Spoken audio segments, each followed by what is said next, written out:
So, hey everyone, and welcome to the Grace Podcast. It is our first podcast for 2023, and we are so excited that you guys are tuning in with us today, whether that's via vlog or whether that's via podcast as well. We are so stoked to have you with us.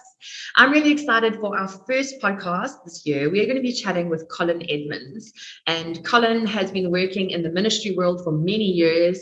If you've watched any online services or if you live around the Kloof, Durban area, then you'll also maybe recognize his face as he worked with Open Skies in Kloof for many years, and he's actually in a new venture and a new season of his life at the moment.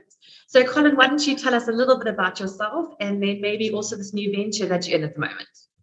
Awesome. Kerry, thanks so much. And hi to everybody who's listening or watching. And it really is a great privilege to be able to share. And just a huge shout out to you guys at Grace for what you're doing and the many lives that you are serving. And welcome again to everybody listening, and welcome to 2023. I think some of us are a little apprehensive, going, my gosh, another year, how quickly. It's like the last 3 years have been a blur, but like, quick, but also like super slow. Like it feels like a long time ago since we were wearing masks, and also just the other day, So, our lives. So, my life would be wrapped up in my family's life. So I have a wonderful wife. Her name's Antonia, originally from Italy, came out to do our church intern program, and we ended up falling in love, and we've been married for 10 years. We got 3 beautiful kids, Emma Milan, Roman Judah, and Orlando Justice. They are 6, 4, and 2. So our house is busy because we have 3 toddlers, but they're also Italian toddlers. So there's a lot of volume. I don't think they've ever learned to whisper. I'm not sure whispering is in the Italian language, but it's lots of fun. Chaotic, fun. And today was my daughter's first day at grade 1. And my little guy went at 2 years old, and he sobbed as we left him. So my wife sobbed as we left them, which meant I sobbed. So been lots of tears. So hopefully today we can have a little bit of laughter. But yeah, that's our lives. That's our family's lives, certainly. And we've been pastors, both my wife and I. She's been for the last 10 years, myself for the last 18 years at our church, in a whole bunch of different roles: youth pastor and young adults and intern programs and outreach and associate pastor. And now we have the wonderful privilege of stepping out. And to be honest, I don't know the answer in terms of what exactly we're going to be doing, but we really just in the stirring of God asking us to pioneer and to take a step of faith. And so that's really what this year is about for us. I do also lead a nonprofit that is part of our church called True Life, and been doing that for the last 12 years. And its real focus is education and schools, where we're coming alongside kind of social ills. So mental health, addiction, abuse, bullying, leadership. And it's a great privilege to lead the team and really to see lives change for Jesus. So that's a little bit of who we are. And I hope we can, help today as we chat through some of the stuff. Definitely. And before we go forward, how, if anyone's wanting to look more into your NPO, how would they be able to find you? Awesome. Probably the best way is on our website, True Life. So True Life is spelled TRULIFE, so no E in True. truelife.org.za. You'll be able to see some of the work that we're doing there. Awesome. That's great. We love to be able to punt NGOs and NPOs that are local that people can get involved with. And we've got so many people internationally who watch as well and want to know how they can get involved in the South African area. So Amazing. I really love that you're able to share that Thank with you. us today.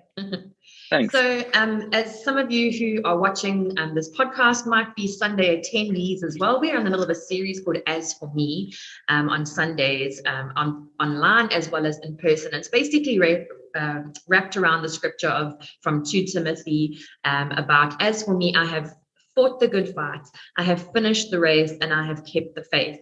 And it's been a phenomenal series. If you've missed any of the weeks and you want to catch up, you can watch that on our YouTube channel as well as on Facebook. It's really been a phenomenal way to start the year of 2023. But you may be wondering why I'm wanting to chat today with Colin around this topic, because it's quite an interesting 3 sentences.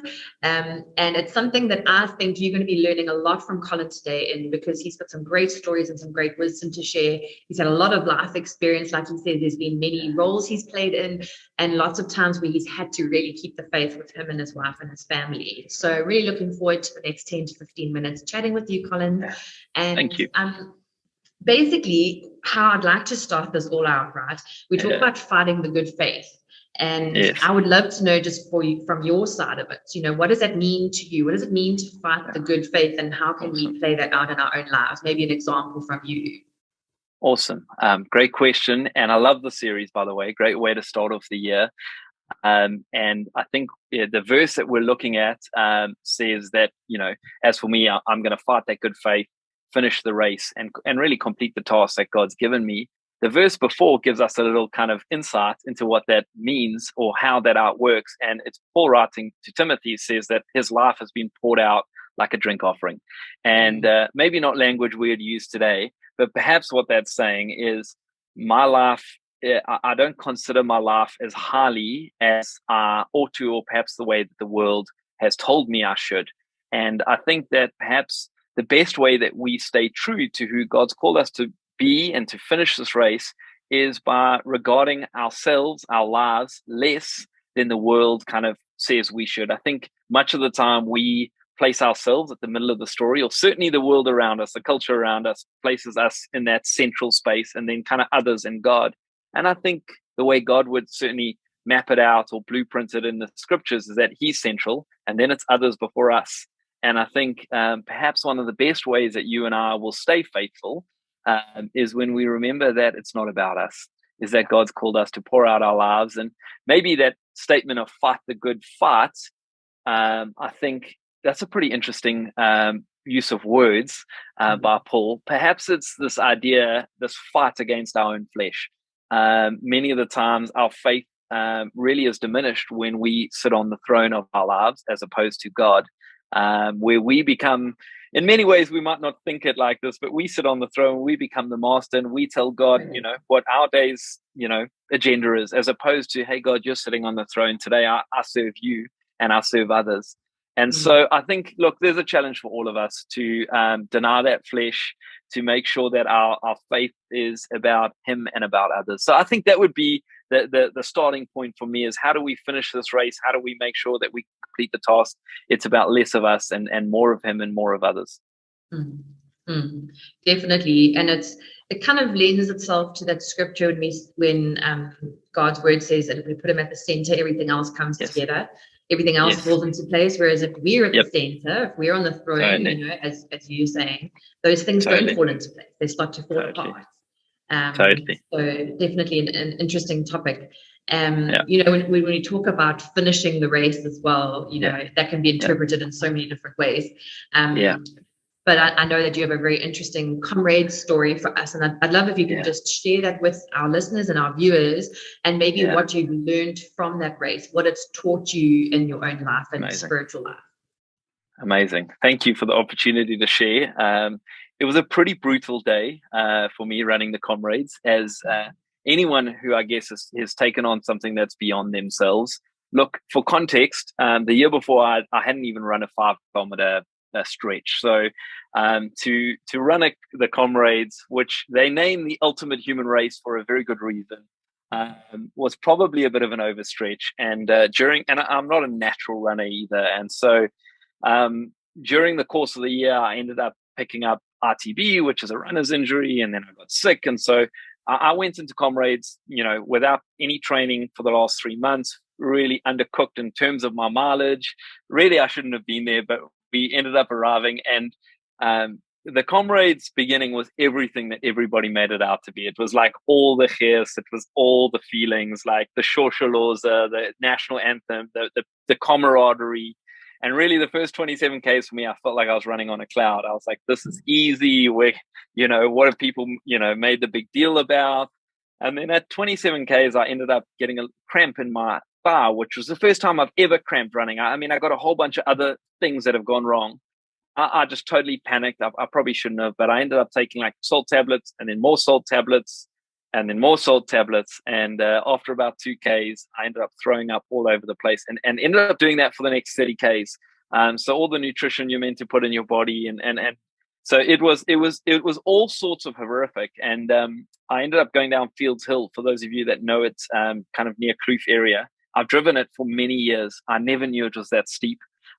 My shin splint, it was really brutal. And towards the bottom of Fields Hill, the 2 12-hour buses had gone past. And so in many ways it felt like it was over. And then this unofficial bus, which is basically this just running group of people, came past me, and they had these two coaches, and I looked and thought, gee, I think these guys are like, they're probably going to make it. So if I just stick with them for the next couple of hours. And so the 4 darkest hours of my life, where I just made a decision, when they say run, we run. When they say walk, we walk. And it was a deep dive. And I kept saying over and over, if I stay with them, I'll make it. If I stay with them, I'll make it.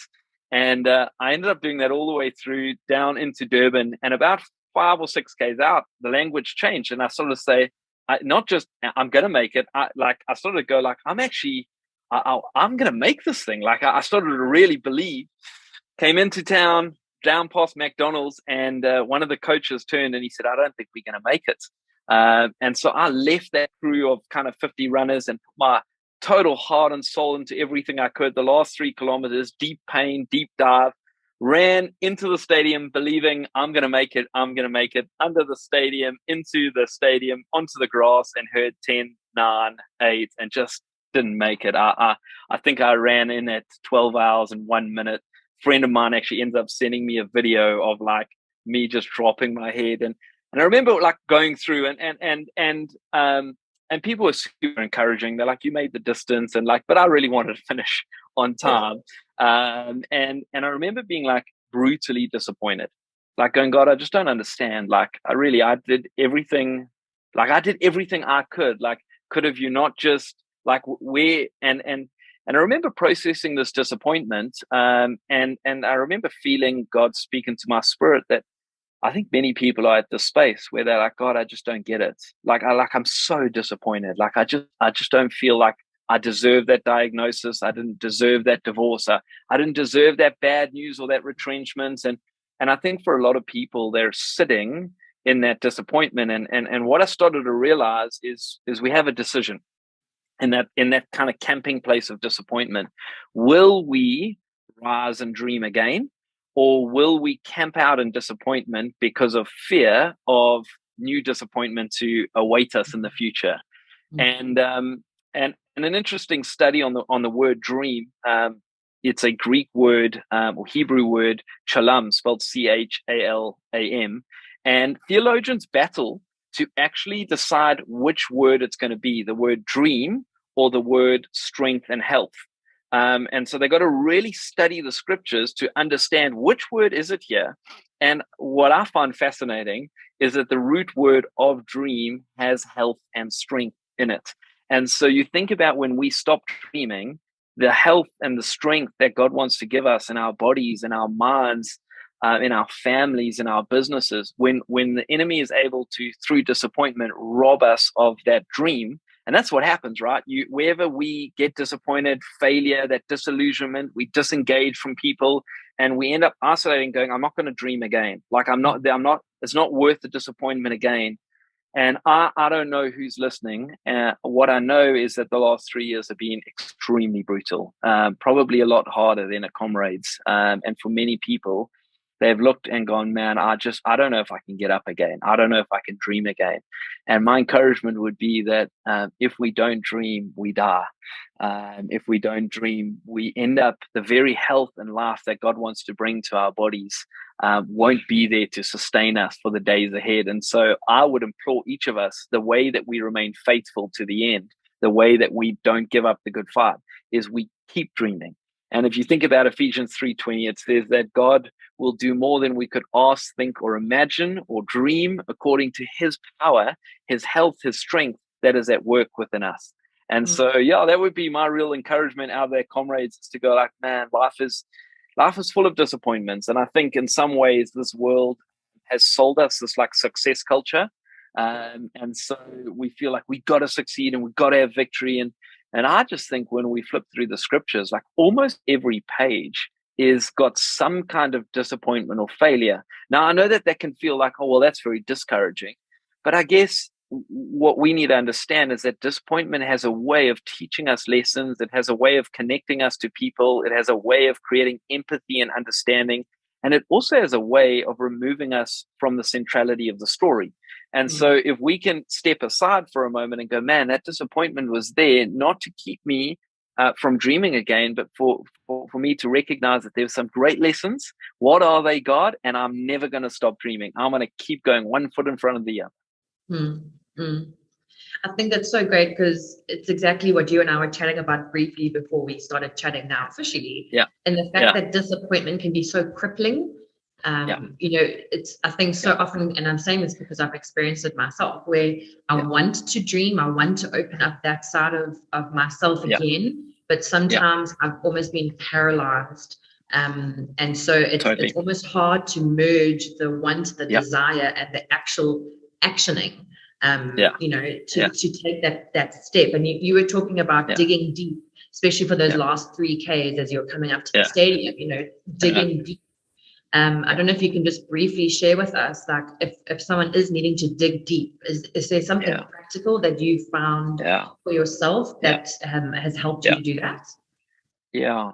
Look, I think one of the gifts, even though I ended up running in 12 hours and 1 minute, is that I ran in with 50 people. And the people around me, there was so much deep spirituality about the significance of a coach and people around you and community and, people cheering you on and the right nutrients. And I guess, for anyone listening, I guess, firstly is to recognize that God's heart is so for us, like his heart breaks. I think about this morning as my 2-year-old son is like weeping because he's like disappointed we're going, and his mom and dad are weeping as we leave. We're not, our hearts are also breaking with his little heart, but we know it's good for him and we know it'll stretch him. And so first and foremost, it's not to dig deep in your own strength. I think that is a place we can all get into. It's almost like, well, God, I'm going to do this on my own. That would not be God's heart as a dad. He would want you to know that his heart breaks. And I think that was a big thing for me. I was pretty disappointed and angry at God, to be honest. In the first 3 days of the comrades, I'm like, I don't get it. Like, I prayed, I told you, you just need to like carry me. Like, you can do that. Like, you parted Red Seas, God. Like, exactly. But I realized that he too was disappointed. And I realized he too was grieved. And if you think about the account where Jesus visits his friend Zacchaeus, and he's also Zachariah, or who is it? Martha, Mary's brother. He's passed away, and his heart is so grieved that he's brought to tears. And so I think first and foremost is it's not you and him that's you with God. It's you recognizing that he too breaks because there's a broken world. And then from there, I guess it's that community and getting people around you. I think for all of us, when it comes to the word, worship, and prayer, those are 3 pillars for all of us. One of those tend to feel a little easier to connect with God. Some of us, it's the words. For some of us, it's worship. I would suggest to you in your time of difficulty and strain, that kind of desert disappointment time, find the one that comes easy to you and do a lot of that. I think that all 3 are needed. But I think God is gracious enough to say, man, if you're just going to put on worship and go for a walk, man, I'll heal your soul through that. And so that would be my encouragement, is go to your pillars, go to your community, and trust God enough that he is able to do Romans 8:28. He's able to turn all things to good for those who love him and are called according to his purpose. And that's great, because, in our second week, when we were talking about finishing the race, we had Wayne Taylor sharing with us, one of our senior pastors. And he was sharing a John Maxwell quote where he said that there are 3 ways that a person can grow: by being hurt and we're forced to grow, by learning and therefore we want to grow, or by receiving and therefore we're able to grow. And so I think what you're saying ties so well into what John Maxwell's quote says about when we are hurt. Because disappointment is hurt. And bitterness is hurt, and and it's an opportunity for us to grow in those spaces as well. So I think that's a really great point that you've made there. And as we look at the third point that Paul mentions in his lesson, he's talking about, as for me, I will fight the good fight, I will finish the race, and I will remain faithful, or in some translations, I've kept the faith. To be able to, in my personal opinion, to be able to say that at the end of your life, I think that's an incredible testimony. First and foremost, because there's so much that comes at us from all around. But I'd love to just know from you, Colin, what does it mean? How can we remain faithful? What is something for you in your own life that's helped you to remain faithful? Yeah, that's a really great question. And excuse the like continuous running analogies, but we'll keep the Your comrade theme reality. going. So I think what I've recognized is how often we end up encouraging others when they're doing well. You hit your targets, you preach a good sermon, you know your kid comes first in class. But what I recognized is that I needed greatest encouragement when I was weakest. And so perhaps when it comes to finishing strong and keeping the faith and being faithful to the end, a lot of that has got to do again with others. And so if we can continually just remember that, man, you know, for a lot of us, we look back over the last 3 years and go, it wasn't what we had hoped for. It wasn't what we expected. There was a lot of things that went wrong. But for many of us, we're still standing. And just yesterday, I was at coffee with a friend, and he was like, "Man, I'm not where I want to be," and I get that. Like, I get those disappointments. But I just wanted to encourage him and say, "Man, do you know how much further you are than if you had quit, than if you had like thrown in the towel?" And so for many of us, like I think about moms who are out there that are just so exhausted from just being a mom, and what these last couple of years, teachers and business people having to pivot the whole time and come up with new ideas. And my encouragement would just be like, man, firstly, let's just start by recognizing that we're still here, that we're still standing. If you're engaging in this podcast, you're doing a whole lot better, even spiritually, than you think you are. You're taking the time out of your week. And I just want to commend you because God sees that. And so I would just encourage us continually to go, I guess it's what you say, like, what do you want at the end of your life? And as much as what I want today is often a lot about me, at the end of my life, I want it to be about Him. That well done, good and faithful servant.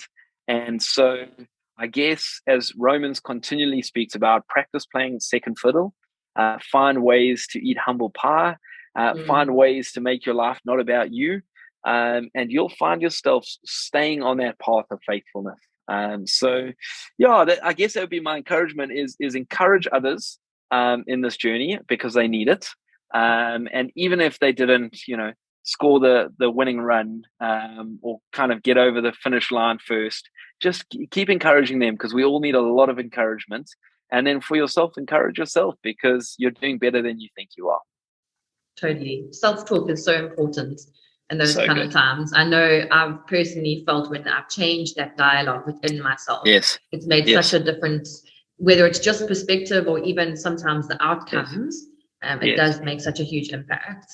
Yes. Yeah. So good. So So, good. Colin, I've really enjoyed this time together. And as we're wrapping up, I Thank would you. love to just know if there's any practical takeaways or if there's one Yeah. thing that you'd love to leave our viewers and listeners with, what would that be?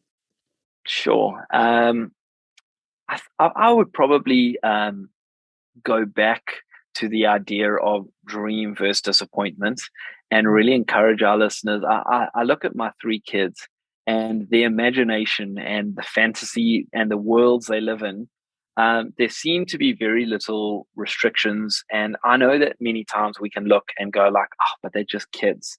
But aren't we just kids in our Father's arms and life? And I think too much of the time, we've ended up putting it, our lives in our own care, in our own strength, trusting ourselves, our own ability.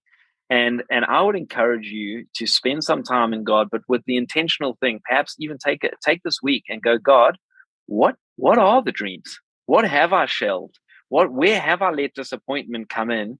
And I believe as you start to dream again, and it will be raw and I think about perhaps people who have lost loved ones, or perhaps people who have gone through a divorce and go, God, I can't dream again. Like there's just too much pain. But I encourage you as you begin to trust God in that space and you begin to dream again and you allow yourself to dream again.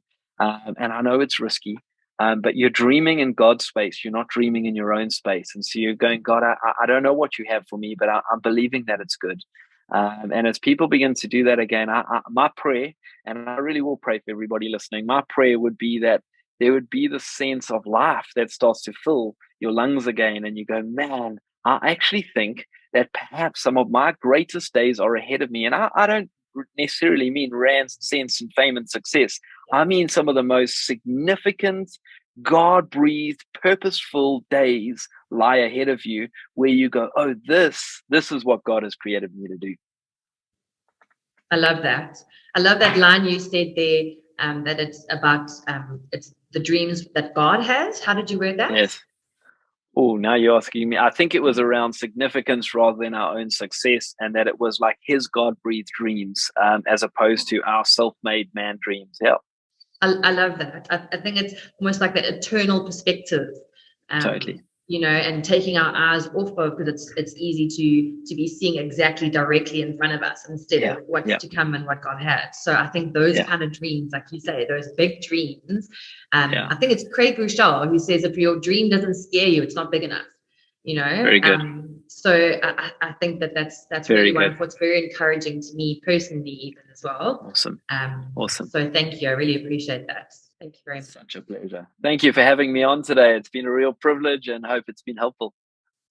It's been so helpful. It's been so great to have you, Colin. Thank you so much. Thank you for everyone who tuned in as well. Yes. If you want to find out more about Colin, you can follow him on social media. We'll be tagging him in this post, so it'll be easy for you to find him. Otherwise, don't forget you can check out his NPO True Life as well. And we really look forward to seeing you guys for our next podcast and our next series coming up in the following month. Cheers, everyone. Cheers, Kerry. Thanks. Bye, guys.